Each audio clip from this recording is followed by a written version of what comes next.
সৈয়দ আবু বকর এমন করে দ্বিতীয় কথা বললে, বাবারা শুনে রেখে দাও, যে রেখে দাও, আমি যে সিলসিলা রেখে গেলাম এটা হলো আহলে সুন্নাত ওয়াল জামাত।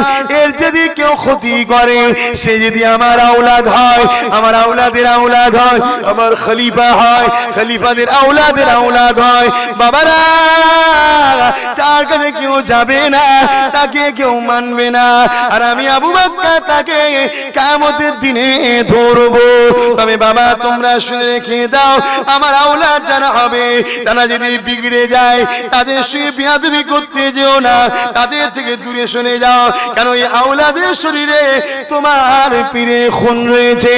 আজকে ওই কথাটা আপনাদেরকে আর একটু বুঝিয়ে দিয়ে যায়। বসিরার হুজুরকে যদি কেউ ভালোবাসো, তাহলে বসিরার হুজুরের খুন যাদের শরীরে আছে তাদের সঙ্গে বিয়াদবি করো। বসিরার হুজুরের খুনের সঙ্গে বিয়াদবি করা হবে না, হবে না? এ নওজওয়ানেরা, এ নবী পাকের উম্মতেরা, নবীর যত খলিফা আছে ওই খলিফার আওলাদের আওলাদরা যদি বিগড়ে যায়, বাবারা আমার ভাইরা, আমি আবু বকরের মতো আমি ওসিয়াতনামা তোমাদেরকে করে যাচ্ছি।